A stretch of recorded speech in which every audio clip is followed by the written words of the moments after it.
Почитувани, добре дојавте. Сајбер измамите стануваат се пософистицирани, а мета се и институциите и граѓаните. Лажни пораки во име на државни системи, казни што не постојат и злоупотреба на проекти што допрва треба да стартуваат. Колку сме навистина безбедни во дигиталниот простор и дали знаеме да ги препознаеме заканите? Да си кажеме денеска за сајбер безбедноста, за реалните ризици и одговорноста и на институциите и на секој поединец индивидуално. Денешни гости во, да си кажеме, се Владко Аврамовски, виш самостоен инженер за информатичко-комуникацијски технолошки решенија во Макпетрол и Божидар Спировски, експерт за информатичка безбедност. Господа, добре дојавте во студиото на Телма. Добре ве најдов поканата. Дадов една поопширна најава, ќе зборуваме генерално за измамите кои им се закануваат на граѓаните секојдневно и на социјалните мрежи, и на телефоните, и на секој друг начин во тој интернет простор. Меѓутоа, би започнал со проектот Безбеден град, бидејќи се уште официјално не стартуван, на 1 февруари треба да почне да воведе дополнителен ред во сообраќајот во главниот град и во Македонија. Меѓутоа, на некој начин тие сајбер криминалци се обидуваат да го компромитираат уште на почетокот, па во име на полицијата испраќаат пораки до граѓаните. Колку е тоа сериозно? Многу. Значи, најпрво, благодарам уште еднаш за поканата во името на двајцата. И би сакал да кажам дека иницијативата за Безбеден град всушност е многу добра. Јас веќе чувствувам како физичко лице, како дел од сообраќајот, дека работите се смирија. И тоа е добра вест.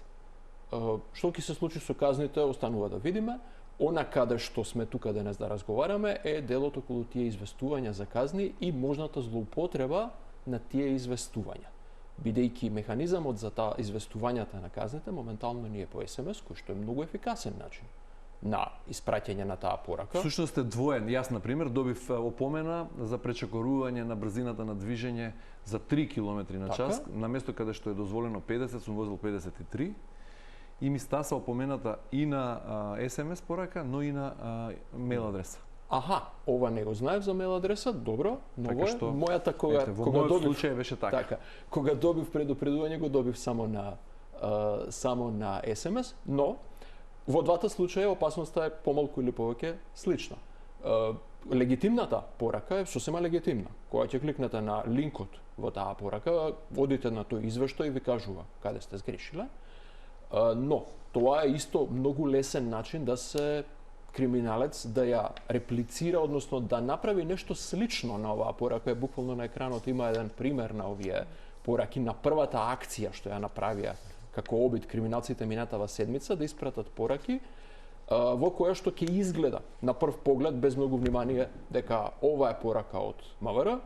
Ќе кликне човек и ќе го води низ некој лажен сајт кој што личи на сајтот на услуги, додека не му ги собере сите лични податоци, го прашува за едно чудо работа и на крај му вели плати казна. Да, Министерството за внатрешни работи реагираше, уште на 20 јануари испрати предупредување до граѓаните да не подлегнуваат на ваквите провокации, односно на ваквите измами. Објасни дека проектот прво официјално не е стартуван, дека казните се уште не постојат, дека се уште е на ниво на опомени само. И беше фино објаснето за што станува збор. Меѓутоа, дали тоа предупредување, односно тоа известување од МВР допре до сите, не сме запознати. Еве, например, јас не знам лично и дали некој наседнал на таа провокација, на тој обид за измама и дали некој побрзал да плати ако не бил добро информиран. Вие исто така се огласивте на еден од профилите на социјалните мрежи, каде што објаснувавте во детали дека обидот за измама е прилично несоодветно направен, односно невешто направен, дека се препозна, дека малку по-вешто, по-предпазливо око може да забележи дека станува збор за измама, дека не станува збор за официјалната интернет страница на проектот Безбеден град. Точно. Но, ќе ги потсетам гледачите на еден стар виц. Во едно минато време не сите фармерки беа оригинални во Македонија и имаше еден виц во кој влегува човек во бутик и прашува дали имате оригинал Левис. И му кажуваат, ќе имаме за 1 сат, ако може да ни кажете како се пишува Левис. Технички, таму сме во моментов. Криминалците не знаат како се пишува пораката и како треба да изгледа. Ама брзо ќе научат. Полицијата, кога даде свое предупредување дека треба да се внимава, јас го поздравувам тоа предупредување, корисно е за сите нас. Но во тоа предупредување имаше и точна спецификација како ќе изгледа таа порака, вистинската порака. што само по себе е и упатство за злоупотреба. Бидејќи утре може некој да направи доволно слична порака, не иста, секако, но доволно слична порака која повторно на прв поглед ќе биде многу по-препознатлива како оригиналната порака. Така да, ова е постојана трка помеѓу мачката и глушецот. Ние ќе се обидуваме да одбраниме, а криминалцот секој пат ќе се обиде да биде чекор понапред. И зошто е таков впечатокот генерално ете и двајцата сте во оваа проблематика, во проблематиката на дигиталната безбедност со години. Прво, од каде доаѓаат овие сајбер криминалци, што ете така секогаш се на некој начин чекор пред институциите, пред оние кои се задолжени за безбедноста во сајбер простор?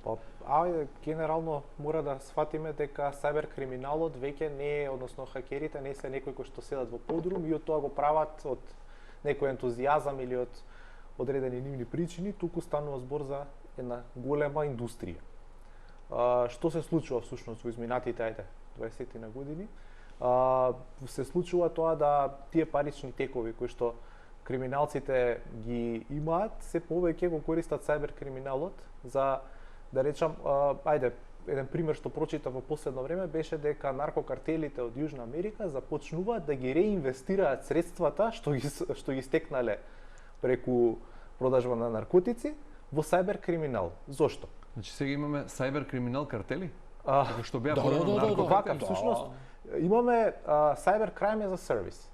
Тоа значи дали се тие ние што ги замислуваме хакери во подрум индивидуалци, поединци, групи или станува збор за организиран криминал? Верувам дека станува збор за организиран криминал и групи кои што услугите нивни ги продаваат на други кои што имаат некаков интерес. Тогаш се наметнува прашањето зошто толку невешто е направила оваа страница. Бидејќи ако станува збор за картел, за организирана мафијашка група која инвестира сериозни пари, како што велите, од претходни нелегални бизниси сега во друг нелегален бизнис, би требало да знаат што прават и како работат.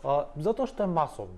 Се обидуваат на секој начин. Некој се повешти, некој се помалку вешти. Зависи кој е таргетот и колкава е целта која што може да ја добиет. Ако тоа е некоја огромна корпорација од каде што може да извлечат милиони долари, тогаш веројатно повеќе ќе се потрудат. Но ако овде таргетот се граѓаните, обичниот граѓанин, тогаш веројатно и нема да се трудат толку. Јас лично сметам дека дел од овие пораки се дури генерирани со некој модел на вештачка интелигенција.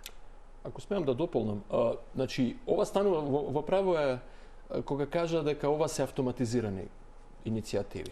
Што го видовме и кога ја направивме таа прва анализа на првата измама, програмскиот код што беше на таа лажна страна имаше кинески карактери во себе.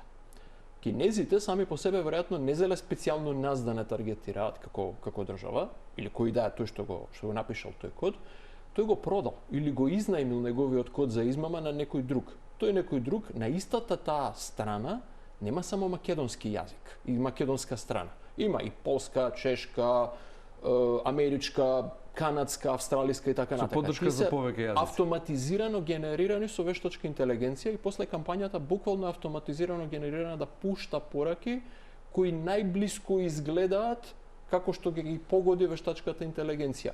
Нема идејата, значи на целата оваа индустриализација буквално на криминалот е што помалку луѓе да трошиме за тоа, што повеќе роботи.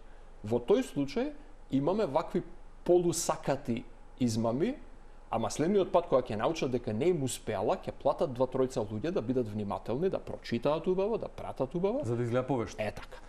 Исто како што со вештачка интелигенција беа креирани голем број видеа дури на јавни личности и беа злоупотребени и лекари во земјава дека кажале нешто или направиле нешто, па по тоа реагираа, меѓутоа можеби некој веќе наседна. Како граѓаните најлесно можат да препознаат дека станува збор за лажна порака, за лажен обид, а не за вистинско известување од една одредена институција? Има ли рецепт за тоа? Тука веќе нема, нели, еден one size fit all каде што има некој конкретен рецепт како да се препознае. Прво и основно важно е да се, кога ќе се прими било која порака, да не се реагира многу брзо.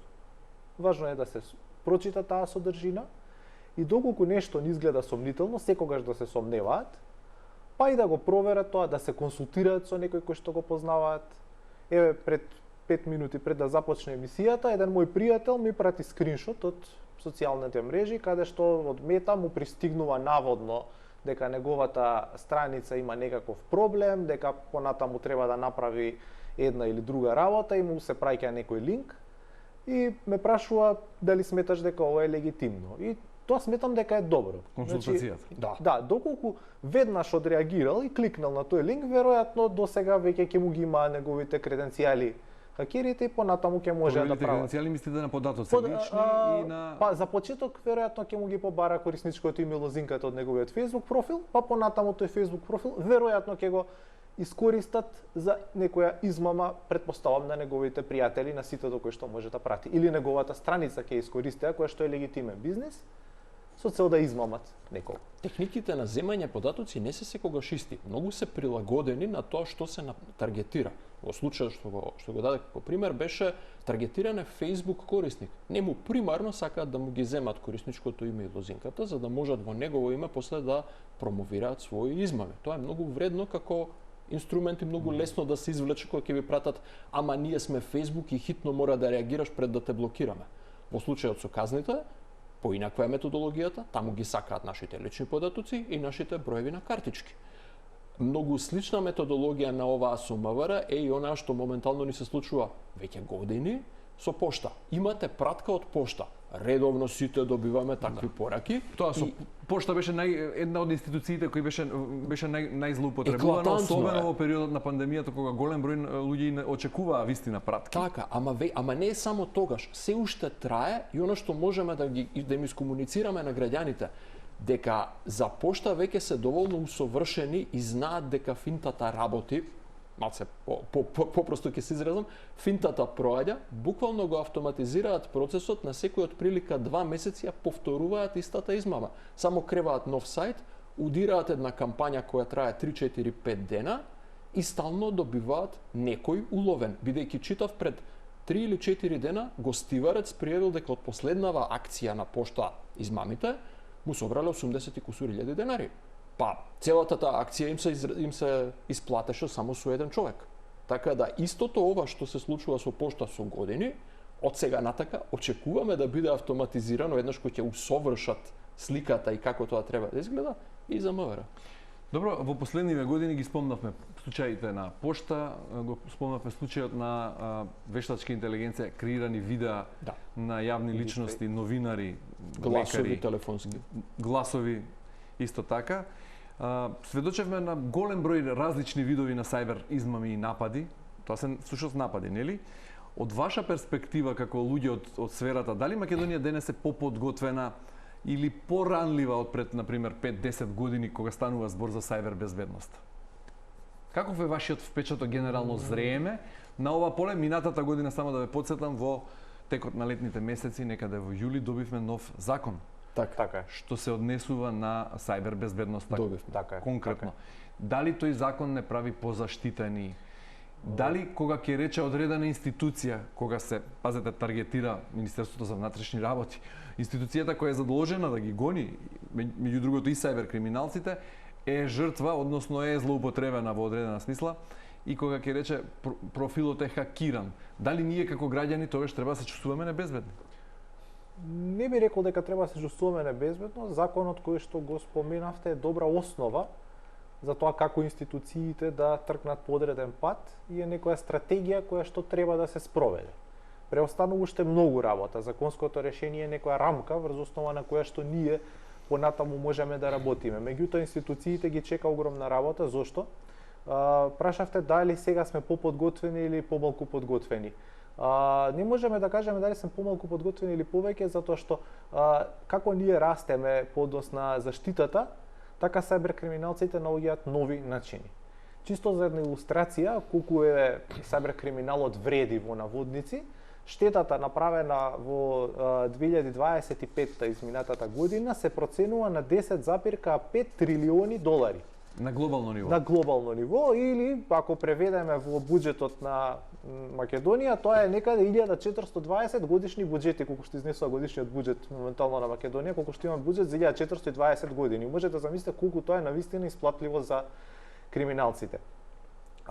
Како што, значи, тие имаат поголема исплатливост, така наоѓаат повеќе методи и начини да влезат и да побараат начин за да стекнат Дали ние профит. како општество го следиме темпото што го наметнуваат сајбер криминалците? Тоа беше прашањето и во таа смисла еве Божидар ве прашувам и за Така. вашиот впечаток. Дали како генерално и како граѓани и како институции сме поподготвени или посвесни или повеќе едуцирани за опасноста од сајбер криминалот? Прво да се навратам на оној закон кој што лани го донесе државава и тој закон е секако за поздравување, но тој закон нема генерално општата состојба на државата многу да смени во една или во друга насока. Тој закон има многу специфична намена. Еве како што рече Владко, добра основа. Така, но многу специфична намена. Тој закон е направен за нас како општество, како еден систем да ги стегне институциите на тој систем, критичните институции на тој систем, да имаат многу подобра дисциплина. Ако досега тоа било на добар совет дека треба да работат така, сега има закон по кој што мора така да работат. Зборуваме кои се критичните институции.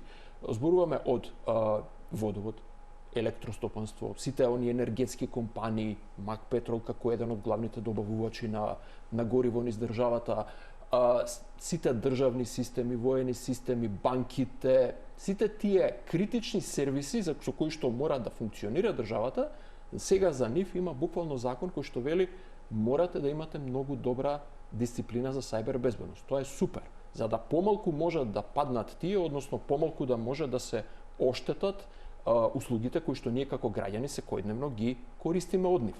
Тоа е основата. Ако зборуваме за нас како општество, како генерално граѓани, тоа е следното ниво. И овој закон директно не ги адресира тоа. Тука зборуваме веќе за нас, за мене, за вас како индивидуа и за нашата свесност и нашиот разговор на оваа тема. Во тој контекст овој разговор денес е многу важен. Мораме и го правиме ова и ценам дека ние како општество станавме малку подобри, односно почнавме да се движиме по таа нагорна линија со вистински разговор, со вистинска свесност. Многу луѓе кажуваат и реагираат веќе. Се случува позитивната реакција. Но дали е таа доволна? Нема никогаш да биде доволна. Затоа што колку ние стасуваме подобри, оно што го споменувате неколку пати, криминалците ова го прават. Ќе дадам уште една боја на меѓународниот криминал во сајбер безбедноста. Не се само криминалци. Има цели држави кои што буквално се знае, јавна тајна е, дека заработуваат пари од сајбер криминал. Еклатантен пример е Северна Кореја. Има цели тимови обучени од државата, на државно ниво, штитени од државата, буквално се физички недопирливи со секакви можни ресурси кои што прават долгорочни измами и заработуваат едно чудо пари, што за нивната држава, преку веројатно кога веќе спомнувате држави и бевме и ние како држава мета на хибридни напади, цело време ќе се случуваат. Веројатно стои и државна институција, не само мафијашки групи. Тоа е тоа што против ние сме против криминалците, против ваквите акции. Добро, кога веќе ги спомнавте компаниите, ја спомнавте Макпетрол, Владко ни доаѓа токму од Макпетрол како виш самостоен инженер, токму за информатичка комуникологија во Макпетрол, во една од во една врвна, во една од водечките компании работите, кога станува збор за сајбер безбедноста, каков е вашиот впечаток, што вие конкретно правите за Макпетрол и колку македонските компании инвестираат во сајбер безбедноста? Дали реагираат превентивно или реагираат само од како ќе се случи напад? Вака ќе кажам дека свеста во последниве години навистина е зголемена. Значи, колку повеќе стануваат свесни за штетата која што може да настане, доколку не се инвестира, толку повеќе инвестираат. Што прават компаниите, значи, односно како комуницираме ние со нив? Ги прашуваме што ќе се случи доколку вашиот процес, ќе речеме производствен, застане за 2, 3, 5 дена. Колкави ќе бидат штетите? Во тој случај размислете колку вреди да инвестирате во одредена заштита. Се повеќе, значи, како што се повеќе има напади, така и компаниите со кои што соработуваме ние како увозник, даваат нови продукти со кои што повеќе може да се заштитат компаниите. Од тој аспект, значи, компаниите сега имаат пошироко портфолио на уреди, од кои што може да ги купат. Например, ransomware е број еден значи, криминал кој што им штети на компаниите кои што ги таргетира. Затоа одговор на технолошките гиганти као Dell Technologies има соодветни уреди, значи за бекап на податоци кои што возможуваат бекапот да не биде толку ранлив. Исто така се повеќе се инвестира во огнени зидови, фаерволи и така натаму, кои што се уреди за заштита на самата мрежа. Се повеќе се инвестира во тимови кои што ќе работат на тоа поле во компаниите и тие практично ја стегаат компаниската инфраструктура со цел значи хакерите што е можно потешко да може да дојдат до нивните податоци. Но ќе кажам најранлив дел во секоја корпорација, во секоја компанија, во секоја институција се луѓето. Свесни сме дека, да речем, најголем дел од нападите во компаниите влегуваат преку одреден фишинг имейл испратен до одреден повторно преку поединците внатре. Повторно преку поединците. Значи колку корпорацијата да е стегната, колку сите тие правила да ги користи, најдобрата практика да ја користи, доколку не се работи на едукација на вработените, доколку не се комуницира отворено на овие теми, повторно може да ни се јави проблем. Ај вака да дадем еден попластичен пример, може би. Сме купиле кола, автомобил, скап, брз, со сите аербегови во него, со се, како што треба. Но, колку пати го носиме на сервис? Ама колата работи, зашто ја сега да ја носим на сервис? Колку пати менуваме гуми? Дали ги менуваме гумите на секој 2, 3, 4 години колку треба да се менуваат гумите? Дали ставаме зимски и летни гуми? Дали се однесуваме на правилен начин со самото возило? Дали го возиме агресивно или не? Дали со овој пример сакате да кажете дека во Македонија, кога станува збор за сајбер безбедноста на генерално ниво, на државно ниво, повеќе станува збор за формалност отколку за вистинска стратегија? Не. Сакам да кажам дека не е доволно само да се купи нешто и да кажеме дека нештото е готово и сработено. Затоа што пак позади тоа нештото што е купено, сета таа опрема, сите тие системи што се поставени е супер. Ама позади нив стои човечка дисциплина, која мора да провери дека тоа работи, која мора да гледа дали човекот кој што клика околу клика и да се разговара со тие луѓе, и тоа е најтешкиот дел, бидејќи најтешко ние како луѓе да излеземе надвор од својата комфорна зона. Комфорот е многу опасен тука. Сите компјутери, целиот автомобил да го купиме, ако ние се однесуваме самите комфорно и неодговорно, ништо нема да заврши работа. Може би ќе ви звучам лаички со следново прашање, меѓутоа тоа е мојот впечаток. Големи институции државни се таргетирани или се дел од синџирот на измама, како субјекти вметнати, например ги спомнавме Македонски пошти, ја спомнавме Министерството за внатрешни работи, многу веб страници на многу министерства беа урнисувани со денови, се сеќаваме низ годиниве. Дали е мојот впечаток дека само банките и, например, одредени врвни компании во Македонија се многу добро заштитени кога станува збор за сајбер напади, бидејќи не сме, за среќа до сега, сведочеле дека е хакиран системот на некоја банка, па биле злоупотребени пари, податоци или сметки, биле извлекувани пари од сметки, или, например, централните банки, тука не зборувам само на ниво на Македонија, туку еве генерално во демократскиот свет не сме чуле дека од некоја банка, од некоја сметка се украдени пари. Како банките се доволно заштитени и се чекор пред сајбер криминалците, а сајбер криминалците се чекор пред овие другиве институции и пред поединците граѓаните? Практично би рекол, стравот лозијето го чува во конкретната ситуација. Тие се сметаат како легитимен таргет, имаат огромна вредност на капиталот и генерално она што го имаат кај себе се податоци, кои што се многу вредни и е многу важно да ги заштитат. Поради тоа верувам дека најмногу инвестираат, се најпосветени и веројатно ангажираат врвни сајбер експерти со цел да постигнат оптимален систем. Не се целосно неранливи, меѓутоа доколку правилно се примени технологијата, значително е намален просторот за некој да влезе. Па сигурно ќе сме се слушнале, ако еве дури и на ниво на држава, ако Северна Кореја, тие највешти хакери со државна помош успеале да пробијат некоја банкарска сметка и да извлечат пари. Не сме чуле таков пример, за среќа повторувам. И ако може да си банките да го прават тоа, па и во Македонија, и големите и помалите банки, зошто не би можело тоа да го прават државните институции кои се таргетирани? Министерството за внатрешни работи нема такви стручњаци и експерти како што имаат банките? Имаме ли на ниво на држава експерти? Може ли прво да се навратам еден чекор назад околу банките? Банките, точно банките инвестираат, како што кажа, стравот лозијето го чува, но многу поважно по мене во тој систем. Големите компании се плашат од злоупотреби. Многу поважно. Банкарскиот систем работи во принцип на доверба. Ако јас не верувам во банката, банката нема да го има мојот бизнис. Ако многу луѓе не веруваат во банката, банката ќе затвори врата и ќе изгаси светла.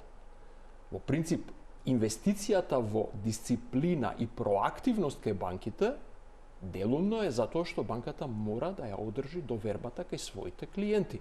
И тоа е правилниот начин на работа. Без таа доверба, без секој ден да се докажува довербата, многу брзо може тој систем да замине во историјата. Постојат цели историски гледано имавме една ситуација, можеби се сеќавате на ТАТ, како голем инцидент кој што беше од чисто финансиски криминал природа. После тоа постоеше еден период во кој што на банките во оваа држава не им се веруваше баш многу, па мораше да се изгради доверба. Тоа не беше за нешто друго. Така. Јас ве прашувам конкретно, ако МВР е злоупотребено во системот во овој проектот Безбеден град сега, или македонски пошти се злоупотребени, Не се злоупотребени. се искористени за да бидат граѓани злоупотребени. Еве, добро. Таа е формулацијата. Не им текнало досега на тие сајбер криминалци, мафијашки групи со државна или поединци хакери во подрум да во име на некоја банка се обратат до некои граѓани. Го прават. Го прават цело време тоа. Но тоа брзо се решава и се. Банките имаат многу покомплексни системи за автентикација, што и да направи криминалецот, може да каже одете на оваа страна што е оваа банка и оваа банка, клик. Ама банката има толку претходни комплексни механизми кај себе, што и да направат криминалците, во најголем дел може се фотографира само со податоците што ќе ги собере, односно најмногу што ќе направи ќе компрометира поединец што ќе биде еквивалентно на пошта, на имперсонацијата на пошта. Дали тоа што го прават банките чини многу, затоа што не го прават другите министерства и институции? Тоа не можеме да го кажеме. Да, но една работа која што може да се направи од страна на институциите, барем јас лично така сметам, е промена на начинот на функционирање на одредени функционалности. Например, еве, ги споменавте Безбеден град, пораките кои што пристигнуваат, извештајот и така натаму. Зошто, например, тие извештаи не бидат достапни на националниот портал за услуги? Па ние да провериме, таму може да се најавиме, дури не сум сигурен дали имплементирано, меѓутоа веројатно има опција за двојна автентикација, за да бидеме сигурни дека се најавуваме токму таму, и да провериме дали ние навистина сме добиле казна или таа порака е многу совршена измама. Тоа би било едно од решенијата, да речеме, на ваквиот проблем. Конкретно во конкретниот случај што ми текна. Бидејќи имаме веќе националниот портал за услуги интензивно се проширува со своите функционалности, секојдневно гледаме дека Министерството за дигитална трансформација го промовира, додава услуги на него, можеби треба да се размисли ваквите. Добро, значи се работи за свесноста на граѓаните. Генерално, бидејќи веројатно добрата вест на оваа тема кога зборуваме е дека како општество, генерално и како држава, не сме полоши од нашите соседи, дури кои се членки на Европската унија, генерално тука сме некаде, така? Знаете, секаде може да се случува. Но кога зборуваме за Македонија, ние треба да се грижиме за нас тука самите. Дали заканите во сајбер просторот се прашање на технологија или пак на човечка негрижа? Примарно на човечка дисциплина, не негрижа, дисциплина, секундарно свесност и едукација, веројатно. Да. Значи многу работи како еве ќе направиме аналогија со лекар. Ќе одиме на лекар. Лекарот ни вели храни се здраво, не пи, не пуши, спортувај. Прво тоа, ништо од тоа не е тешко, ништо од тоа не е технологија, не е медицинска технологија, не е лек. Ама тоа е основата на здравието. Во еквивалентниот пристап во сајбер безбедноста, основните работи што може да ги направи човекот што драматично ја зголемуваат безбедноста, не се купишта технологија, туку се дисциплина. Како што не рекле ми заби и храни се здраво, овдека е користи различни лозинги, користи мултифакторска автентикација и закрпи си го компјутерот редовно. Три работи кои што се тривијални во големата слика на работите, драматично подобруваат. Не ни требаат чуда, ни треба дисциплина. Добро, како што рече Владко, граѓаните, оние кои не следат сега гледачите, можеби и оние од повозрастната популација, не треба да брзаат. Тоа е вака првиот совет и вториот совет е да се консултираат со некој што можеби повеќе се разбира. Апсолутно. На темата, но генерално кога го разгледував законот донесен минатата година, не најдов член што предвидува одговорност. Не знам, можеби вие подобро знаете или еве кој е вашиот впечаток кога ќе се случи интернет измама, во која е се искористено име, да бидам попрецизен, на државна институција, кој треба да сноси одговорност? граѓанинот или институцијата. Вакво нешто како Одговорност за што? се случува измама. Така. Потрошен граѓанин Украден, измамен да, за така. не треба да има никој одговорен. Например, во смисла да биде законот казнат некој? во смисла да се преземе одговорност, не мора со казна, не знам. Добро. Веројатно треба кога има криминал треба да има и одговорност. Добро. Ве прашувам, во законот јас не најдов член што или што го регулира системот. Што треба да се преземе кога еден граѓанин е измамен, а при тоа е искористено име на државна институција? Да. Така завршува. Така. Дали Треба тоа... човекот само да си се помири со судбината дека тие тој гостиварец што го спомнавте останал без 80.000 денари. Значи тој не би требало да се помири со судбината, моја надеж. Она што е главно и е многу важно е дека директна одговорност кај институциите не може да лоцираме затоа што некој направил Го злоупотребил нивното име, затоа што тие тоа не можат целосно да го контролираат. спречат. Она што можат да го направат е да реагираат, навремено да ги известуваат граѓаните, да ги едуцираат и да ја подигаат свеста. Од друга страна, оние кои што се измамени е многу важно измамата да ја пријават. Затоа што многу голем дел од измамите остануваат непријавени затоа што оние кои што биле измамени, да речам, се срамат тоа да го признаат дека некој ги измамил. Многу е важно веднаш да се реагира, измамата да се пријави во Министерството за внатрешни работи, доколку е картичка злоупотребена, веднаш да се блокира истата, со цел да се минимизира штетата од истото. Тоа е она што граѓаните можат да го направат и треба да го направат. Оно што можем да го кажем слично. Зошто нема ништо адресирано во тој закон? Еве вака, ако јас излезам сега од оваа просторија, одам на улица и почнам да делам флаери во кои што пишува Телма дава автомобил. Телма, како организација, апсолутно нема поим дека јас тоа сум го направил, нити на некој начин е виновна за тоа што јас правам глупости. Јас реков беа злоупотребени голем број на новинари, врвни лекарски имиња. Така. Прашувам како треба да како тоа другите држави поразвиени од нас го веројатно имплементираат и го ставаат на маса и прашањето на одговорност. Како треба да биде санкциониран? Само криминалецот може да биде санкциониран, а за тоа се подведува под истражни органи и под кривичен законник. Тоа не е во овој специфичен закон. Овој закон адресира како ние треба да бидеме добро дисциплинирани. И одговорноста во тој закон се фокусира на тоа ако компаниите не се однесуваат согласно дисциплината што ја налага тој закон. Ама не ако некој во нивно име почнува да грака на интернет, тоа е веќе кривично дело што јас можеби сум го направил именувајќи ја Телма дека даа кола. Парафразирам. Така, има дел во кривичниот законник што се однесува на сајбер криминал. Дали е тоа според вас доволно за да се одвратат криминалците што би се обидели? Не, затоа што за разлика од криминалот кој што е физички тука и кој што може да ги на некој начин пронајдат, има методи и така натаму, овдека е многу тешко да се лоцира. Криминалците користат софистицирани алатки, многу често се наоѓаат зад одредени сервиси, се кријат. И при тоа шансите да се пронајде одреден сајбер криминалец точно кој го извел нападот е минимална, особено кој го нарачал нападот, затоа што како споменав, во денешно време актуелно е сајбер крајм за сервис. Одредена група на хакери работи по налог на некој друг.